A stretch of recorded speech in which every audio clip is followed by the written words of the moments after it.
Captain win ಆಗೋಕೆ ಕಾರಣಗಳು ನೂರಾರು. ಗೆದ್ದ ಮೇಲೆ ಕೂಡ ಅವರನ್ನ ಜನ ಪಕ್ಷಾತೀತವಾಗಿ ಪ್ರೀತಿಸೋಕು ಕೂಡ ಸಾವಿರಾರು ಕಾರಣಗಳಿವೆ. ಮಂಗಳೂರು ಕಂಬಳಕ್ಕಾಗಿ ಜೊತೆಯಾಗಿದ್ದೆವು, ಆದ್ರೆ ಸಾಕಷ್ಟು ವಿಷಯಗಳ ಬಗ್ಗೆ ಮುಕ್ತವಾಗಿ ಮಾತನಾಡಿದ್ದಾರೆ. ಕಂಬಳ ಕ್ಯಾಪ್ಟನ್ ಅವರ ತುಳುನಾಡಿನ ಇಷ್ಟಗಳಲ್ಲಿ ಒಂದು ಭಾಗವಾಗಿದ್ದರೂ ಕೂಡ ನಾನು ಸಂಸದನಾದ ನಂತರ ಬ್ಯಾಕ್ ಟು ಊರು ಅನ್ನುವಂಥ ಒಂದು ಪರಿಕಲ್ಪನೆಯನ್ನು ಪ್ರಾರಂಭ ಮಾಡಿದ್ದೆ.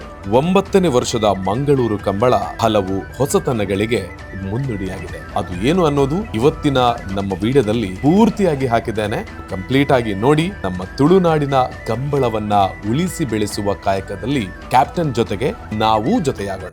ಫೋಟೋಗ್ರಫಿ ಸ್ಪರ್ಧೆ, ಪೇಂಟಿಂಗ್ ಸ್ಪರ್ಧೆ, ರೀಲ್ಸ್ ಸ್ಪರ್ಧೆ ಮತ್ತು ವಿಶೇಷವಾಗಿ ಈ ಬಾರಿ AI ಕ್ರಿಯೇಟಿವ್ ಯೋಧ ಅಂತ 9 ಈಸ್ ಶೈನ್ ಎಂಬಂತೆ ಮಂಗಳೂರು ಕಂಬಳಕ್ಕೆ 9 ವರ್ಷಗಳ ಒಂದು ಸುಂದರವಾದ ಕ್ಷಣ.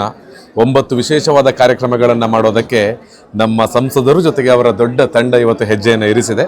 ಅದಕ್ಕಾಗಿ ಮಂಗಳೂರು ಕಂಬಳದ ಒಂದು ಅಪ್ಡೇಟ್ಸ್ ಅನ್ನು ಕೊಡೋದಕ್ಕೆ ನಿಮ್ಮ ಮುಂದೆ ಬಂದಿದ್ದೇನೆ. ಸರ್ ನಮಸ್ತೆ.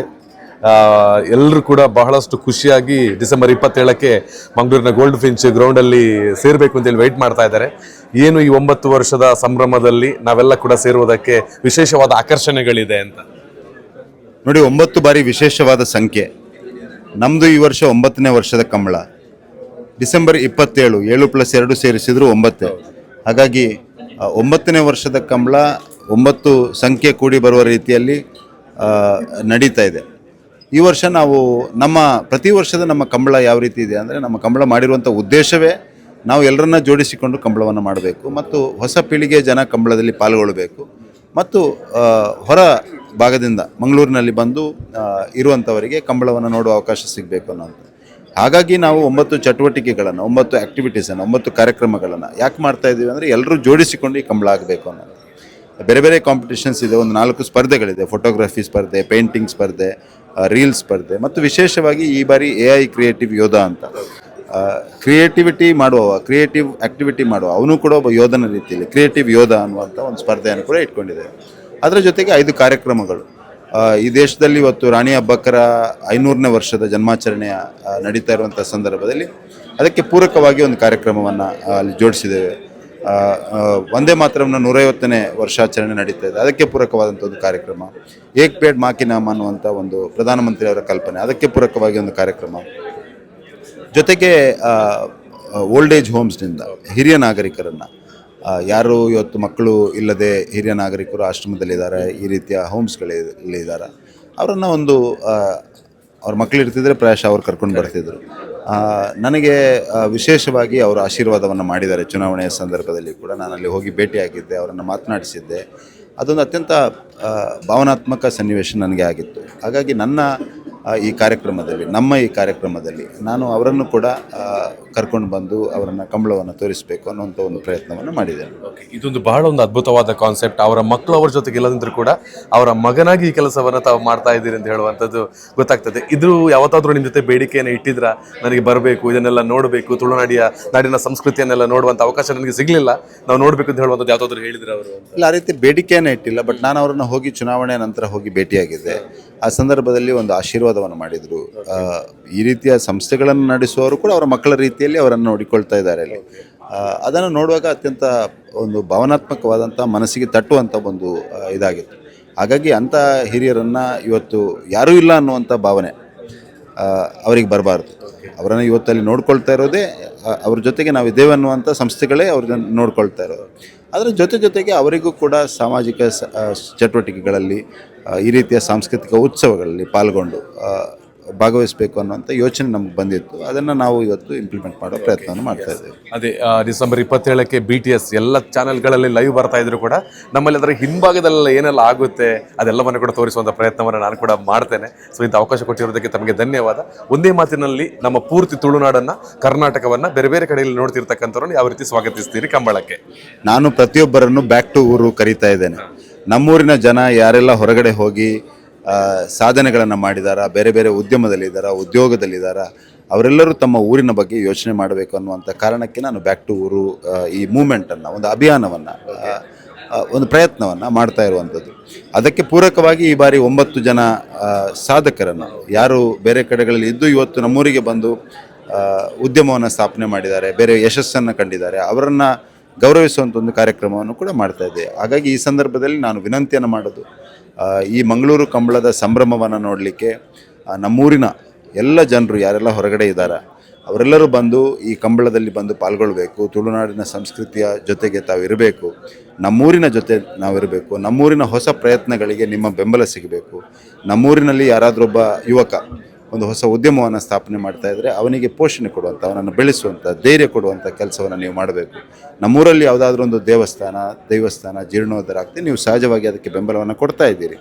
ನಮ್ಮೂರಲ್ಲಿ ಯಾವುದಾದ್ರೂ ಒಂದು ಸಾಮಾಜಿಕ ಚಟುವಟಿಕೆಯನ್ನು, ಜನೋಪಯೋಗಿ ಚಟುವಟಿಕೆ ಯಾರಾದರೂ ಪ್ರಾರಂಭ ಮಾಡಿದರೆ ಅದರ ಜೊತೆಗೆ ನಾವು ನಿಲ್ಲಬೇಕು. ನಮ್ಮೂರಿಗೆ ನಿಮ್ಮ ಸ್ನೇಹಿತರು ಯಾರ್ಯಾರು ಹೊರಗಡೆ ಇದ್ದಾರೆ, ನೀವು ಬೇರೆ ಬೇರೆ ಈಗ ಮುಂಬೈಯಲ್ಲಿರ್ಬೋದು, ದುಬೈಯಲ್ಲಿರ್ಬೋದು, ಅಲ್ಲಿ ನಿಮಗೊಂದಷ್ಟು ಜನರ ಪರಿಚಯ ಆಗಿರ್ತದೆ. ಅವರನ್ನು ನಮ್ಮೂರಿನ ತಿಂಡಿ ತಿನಿಸುಗಳ ಬಗ್ಗೆ, ನಮ್ಮೂರಿನ ಪ್ರೇಕ್ಷಣೀಯ ಸ್ಥಳಗಳ ಬಗ್ಗೆ, ಒಂದು ರೀತಿಯ ಟೂರಿಸಮ್, ನೀವೇ ನಮಗೆ ಬ್ರ್ಯಾಂಡ್ ಅಂಬಾಸಿಡರ್ಸ್ ಆಗಬೇಕು. ಹಾಗಾಗಿ ನಮ್ಮೂರಿನ ಜನ ಯಾರೆಲ್ಲ ಹೊರಗಡೆ ಇದ್ದಾರೆ ಅವರು ತುಳುವ ನೆಲದ, ದಕ್ಷಿಣ ಕನ್ನಡದ ಬ್ರ್ಯಾಂಡ್ ಅಂಬಾಸಿಡರ್ಸ್ಗಳ ರೀತಿಯಲ್ಲಿ ಈ ಕಂಬಳವನ್ನು ಒಂದು ನಿಮಿತ್ತವಾಗಿ ಇಟ್ಕೊಂಡು ಅವರೆಲ್ಲರನ್ನ ನಮ್ಮೂರಿಗೆ ಕರೆತನ್ನಿ, ನಮ್ಮೂರಿನ ಆತಿಥ್ಯವನ್ನು ಅವರಿಗೆ ಮಾಡಿ, ನಮ್ಮೂರಿನ ತಿಂಡಿ ತಿನಿಸುಗಳನ್ನು ತಿಳಿಸಿ, ನಮ್ಮೂರಿನ ಧಾರ್ಮಿಕ, ಸಾಂಸ್ಕೃತಿಕ ಮತ್ತು ಹಿರಿಮೆಯನ್ನು ತೋರಿಸುವಂಥ ಪ್ರಯತ್ನವನ್ನು ಮಾಡೋಣ ಅಂತ ವಿನಂತಿಯನ್ನು ಮಾಡ್ತಾ ಇದ್ದೀನಿ. ಕೊನೆಯದಾಗಿ ಒಂದು ಪ್ರಶ್ನೆ, ನೀವು ಸಂಸದರಾದ ಬಳಿಕ ಇದೊಂದು ಬಹಳ ಅದ್ಭುತವಾದ ಕಾನ್ಸೆಪ್ಟ್. ಹೊರ ಊರಿನಲ್ಲಿ ಹೋಗಿ ಯಾರು ಉದ್ಯೋಗವನ್ನು ಮಾಡ್ತಾ ಇದ್ದಾರೆ, ಅಲ್ಲಿ ನೆಲೆಸ್ತಾ ಇದ್ದಾರೆ, ಅವರು ಮತ್ತೆ ಊರಿಗೆ ಬಂದು ಊರಿನಲ್ಲಿ ಏನಾದರೂ ಒಂದು ಮಾಡಬೇಕು ಅಂತ ಹೇಳುವಂಥ ವಿಭಿನ್ನವಾದ ಆಲೋಚನೆ. ಯಾಕಂದರೆ ಅವ್ರು ಹೋಗಿರ್ತಕ್ಕಂಥವ್ರು ಕೂಡ ಕುಟುಂಬಸ್ಥರ ಜೊತೆಗೆ, ತಂದೆ ತಾಯಿಂದರ ಜೊತೆಗೆ ಬದುಕಿ ಊರನ್ನು ಬೆಳೆಸುವಂಥ ಕಾಯಕದಲ್ಲಿ ಕೂಡ ತೊಡಗಿಸಿಕೊಳ್ಳೋದಕ್ಕಾಗುತ್ತೆ. ನೀವು ಸಂಸದರಾಗಿ ಇಂಥ ಒಂದು ಯೋಜನೆಯನ್ನು ತಂದ ಬಳಿಕ, ಇಂಥ ಒಂದು ಕಲ್ಪನೆಯನ್ನು ತಂದ ಬಳಿಕ ಎಷ್ಟರ ಮಟ್ಟಿಗೆ ಇವಾಗ ಬದಲಾವಣೆಯನ್ನು ಕಂಡುಕೊಂಡಿದೆ ತಾವು ಗಮನಿಸಿದ್ದೀರಾ ಅಂತ? ಖಂಡಿತವಾಗಿಯೂ ಬದಲಾವಣೆಯನ್ನು ಕಂಡಿದೆ. ನಾನು ಎಲ್ಲರನ್ನೂ ಊರಿಗೆ ಬರಬೇಕು ಅನ್ನೋಂಥ ವಿನಂತಿಯನ್ನು ಮಾಡ್ತಾ ಇಲ್ಲ. ಊರಿಗೆ ಬಂದರೂ ಓಕೆ, ಬಟ್ ಊರಿನ ಬಗ್ಗೆ ಯೋಚನೆಯನ್ನು ಮಾಡಬೇಕು. ಊರಲ್ಲಿ ಯಾರೋ ಒಬ್ಬ ಯುವಕ ಉದಾಹರಣೆಗೆ ಉದ್ಯಮವನ್ನು ಪ್ರಾರಂಭ ಮಾಡಲಿಕ್ಕೆ ಒಂದು ಆಸೆಯನ್ನು ಇಟ್ಕೊಂಡಿದ್ದಾನೆ, ಅವರನ್ನು ಬೆಂಬಲಿಸುವಂಥ, ಪೋಷಿಸುವಂಥ ಕೆಲಸವನ್ನು ತಾವು ಮಾಡಬೇಕು. ಯಾಕೆಂದರೆ ತಮಗಿರುವಂಥ ಅನುಭವಗಳು, ತಮಗಿರುವಂಥ ಎಕ್ಸ್ಪೀರಿಯನ್ಸ್ಗಳು, ಎಕ್ಸ್ಪೋಜರ್ಗಳು ಅದು ಉಳಿದವರಿಗಿಂತ ಜಾಸ್ತಿ. ಸಹಜವಾಗಿ ನೀವು ದೊಡ್ಡ ನಗರಗಳಲ್ಲಿ ಇದ್ದೀರಿ, ನೀವು ಆ ಕಷ್ಟವನ್ನು ನೋಡಿದ್ದೀರಿ, ನೀವು ಇಲ್ಲಿ ಅವಕಾಶಗಳು ಇಲ್ಲದಂಥ ಸಂದರ್ಭದಲ್ಲಿ ಅಲ್ಲಿ ಹೋಗಿದ್ರಿ. ಇವತ್ತು ಆ ಎಕ್ಸ್ಪೀರಿಯನ್ಸಸ್ಸನ್ನು ಇವರಿಗೆ ಕೊಟ್ಟರೆ ಇವರು ಕಮ್ಮಿ ಪೆಟ್ಟು ತಿಂತಾರೆ, ಕಮ್ಮಿ ಇದಾಗ್ತಾರೆ. ಹಾಗಾಗಿ ಆ ದೃಷ್ಟಿಯಿಂದ ಯೋಚನೆ ಮಾಡಿ, ಯಾರು ದೊಡ್ಡ ಸಂಸ್ಥೆಗಳನ್ನು ಕಟ್ಟಿ ಬೆಳೆಸಿದಾರ ಇಲ್ಲಿ ಒಂದು ಇದನ್ನು ಮಾಡಿ ನಮ್ಮೂರಿನ ಜನರಿಗೆ ಉದ್ಯೋಗವನ್ನು ಕೊಡಿ.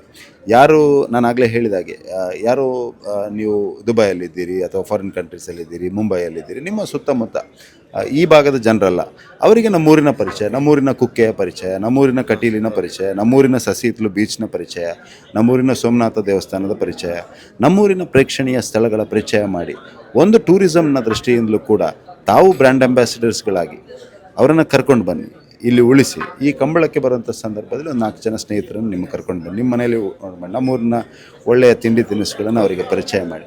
ಒಟ್ಟಾರೆಯಾಗಿ ಈ ರೀತಿಯಾಗಿ ನಾವು ನಮ್ಮೂರನ್ನು ಬೆಳೆಸುವಂಥ ಪ್ರಯತ್ನವನ್ನು ಬ್ಯಾಕ್ ಟು ಊರಿನ ಮುಖಾಂತರ ಮಾಡೋಣ ಅನ್ನುವಂಥ ವಿನಂತಿ ಮಾಡಿ. ಈ ನಿಮ್ಮ ಆಲೋಚನೆಗೆ ನಮ್ಮ ದಕ್ಷಿಣ ಕನ್ನಡ ಜಿಲ್ಲೆಯ ಸೋಷಿಯಲ್ ಮೀಡಿಯಾ ಇನ್ಫ್ಲುಯೆನ್ಸರ್ಗಳು ಇವಾಗಲೇ ಮಾಡ್ತಾ ಇದ್ದಾರೆ ಅಂತ ಹೇಳಿ ಗಮನಿಸಿದ್ದೀರಾ ಅಂತ? ಗಮನಿಸಿದ್ದೇನೆ, ಮತ್ತು ಇನ್ನೂ ಹೆಚ್ಚಿನ ರೀತಿಯಲ್ಲಿ ಮಾಡಬೇಕು ಅನ್ನೋಂಥ ವಿನಂತಿಯನ್ನು ಕೂಡ ಮಾಡ್ತಾ ಇದ್ದೇನೆ. ನಾನು ಈ ಕಾನ್ಸೆಪ್ಟನ್ನು ಪ್ರಾರಂಭ ಮಾಡಿದ ಮೊದಲಿಗೆ ತುಂಬ ಜನ ಅವರಷ್ಟಕ್ಕೆ ಬಂದು ಇವತ್ತು ಸಂಸ್ಥೆಗಳನ್ನು ಮಾಡ್ತಾ ಇದ್ದಾರೆ. ಉದಾಹರಣೆಗೆ ಬೋಸ್ನ ಅಂತ ಒಂದು ಅತ್ಯಂತ ಪ್ರತಿಷ್ಠಿತ ಸಂಸ್ಥೆಯ ಒಂದು ಸೆಂಟರ್ ಮಂಗಳೂರಿನಲ್ಲಿ ಪ್ರಾರಂಭ ಆಗಿದೆ. ಆ ಬೋಸ್ ಸಂಸ್ಥೆಯ ಆ ಪ್ರಮುಖರು ಮಂಗಳೂರಿನವರೇ. ಅವರು ಇವತ್ತು ಒಂದು ಸಂಸ್ಥೆಯಲ್ಲಿ ಆ ಬೋಸ್ನದೇ ಒಂದು, ಬೋಸ್ ಅಂದರೆ ಸೌಂಡ್ ಸಿಸ್ಟಮ್ಸ್ನದೇ, ಇಂಟರ್ನ್ಯಾಷನಲಿ ಮೇಜರ್ ಸೌಂಡ್ ಸಿಸ್ಟಮ್ಸ್, ಅವರ ಒಂದು ಸಂಸ್ಥೆ ಪ್ರಾರಂಭ ಮಾಡಿ 100 ಜನರಿಗೆ ಇವತ್ತು ಇಲ್ಲಿ ಒಂದು GCC ಗ್ಲೋಬಲ್ ಕ್ಯಾಪಬಿಲಿಟಿ ಸೆಂಟರ್ ಮಂಗಳೂರಲ್ಲಿ ಆಗಿದೆ. ಮೀರ್ ಗ್ರೂಪ್ ಅಂತ ಒಂದು ಇಟಲಿಯ ಒಂದು ಕಂಪನಿ ಇದೆ. ಆ ಕಂಪನಿಯಲ್ಲಿ ನಿತಿಕ್ ರತ್ನಾಕರ್ ಅಂತ ಒಬ್ಬ ಮಂಗಳೂರಿನವರು ಇದ್ದಾರೆ. ಅವರನ್ನು ನಾನು ವಿನಂತಿ ಮಾಡಿದಂಥ ಸಂದರ್ಭದಲ್ಲಿ ಅವರು ಮಂಗಳೂರಿನ SEZನಲ್ಲಿ ಇವತ್ತು 600 ಕೋಟಿ ಇನ್ವೆಸ್ಟ್ ಮಾಡ್ತಾ ಇದ್ದಾರೆ. ಪ್ರಕಾಶ್ ಪಿರೇರಾ ಅಂತ ಇನ್ನೊಬ್ಬರು ಇದ್ದಾರೆ, ಅವರದ್ದೊಂದು EV ಬ್ಯಾಟ್ರೀಸ್, ಎಲೆಕ್ಟ್ರಾನಿಕ್ ವೆಹಿಕಲ್ನ ಬ್ಯಾಟ್ರೀಸ್ ಮ್ಯಾನುಫ್ಯಾಕ್ಚರ್ ಮಾಡುವಂಥ ಸಂಸ್ಥೆ ಅವರಲ್ಲಿ ಮಾಡ್ತಾ ಇದ್ದಾರೆ. ತುಂಬ ಜನ IT ಕಂಪನಿಗಳ IT ಉದ್ಯೋಗಸ್ಥರು ಮಂಗಳೂರಿಗೆ ವಾಪಸ್ ಬರಬೇಕು ಅನ್ನೋಂಥ ಆಸಕ್ತಿಯನ್ನು ಹೊಂದಿದ್ದಾರೆ. ಹಾಗಾಗಿ ಒಂದು ಪೂರಕವಾದ ವಾತಾವರಣ ಬೆಳೀತಾ ಇದೆ. ಮುಂದಿನ ದಿವಸದಲ್ಲಿ ಖಂಡಿತವಾಗಿ ತಮ್ಮೆಲ್ಲರ ಸಹಕಾರದ ಜೊತೆಗೆ ಇನ್ನಷ್ಟು ಉತ್ತಮ ರೀತಿಯಲ್ಲಿ ಈ ಅಭಿಯಾನವನ್ನು ಮಾಡಿ ನಮ್ಮ ಊರಿನ ವಿರಾಸತ್ತನ್ನು ಉಳಿಸುವ ದೃಷ್ಟಿಯಿಂದ, ನಮ್ಮೂರಿನ ವಿಕಾಸ ಆಗುವಂಥ ದೃಷ್ಟಿಯಿಂದ ಬ್ಯಾಕ್ ಟು ಊರಿನ ಈ ಪರಿಕಲ್ಪನೆಯಲ್ಲಿ ನಮ್ಮೂರಿನವರ ದೊಡ್ಡ ಕೊಡುಗೆ ಅಪೇಕ್ಷೆಯೊಂದಿಗೆ ನಾನಿದ್ದೇನೆ. ಓಕೆ, ಹಾಗಿದ್ರೆ ಕಂಬಳ ಕೇವಲ ಒಂದು ಜನಪದ ಕ್ರೀಡೆಯನ್ನು ಉಳಿಸಿ ಅದನ್ನು ನೋಡುವಂಥದ್ದು ಮಾತ್ರ ಅಲ್ಲ, ಇದರ ಹಿಂದೆ ನೂರಾರು ಉದ್ದೇಶಗಳಿದೆ. ಅದೆಲ್ಲವನ್ನು ಕೂಡ ತಲುಪಿಸುವಂಥ ಕೆಲಸ ಈ ಕಂಬಳದ ಮೂಲಕ ಆಗ್ತಾ ಇದೆ ಅಂತ. ಹಾಗೆಯೇ ಕಂಬಳ ಮುಗಿದ ನಂತರವೂ ನಿಮ್ಮ ಈ ಆಲೋಚನೆಗಳನ್ನು ಮತ್ತಷ್ಟು ನಾವು ಜನಗಳಿಗೆ ತಿಳಿಸುವಂಥ ಒಂದು ಕೆಲಸವನ್ನು ಕೂಡ ಮಾಡೋಣ ಅಂತ ಕೇಳಿಕೊಳ್ತಾ ಇದ್ದೇನೆ. ನಮ್ಮ ಕಂಬಳವನ್ನು ನೀವೆಲ್ಲ ಜೊತೆಯಾಗಿ ಸೇರಿ ಯಶಸ್ವಿಗೊಳಿಸಿ ನಮ್ಮ ಕಂಬಳವನ್ನು ನಾವು ಉಳಿಸೋಣ, ಕ್ಯಾಪ್ಟನ್ ಜೊತೆಗೆ ಯಾವತ್ತೂ ಜೊತೆಯಾಗೋಣ ಅಂತ ಕೇಳಿಕೊಳ್ತಾ ನಿಮ್ಮೆಲ್ಲ ಮಾತುಗಳಿಗೆ ಧನ್ಯವಾದ. Thank you.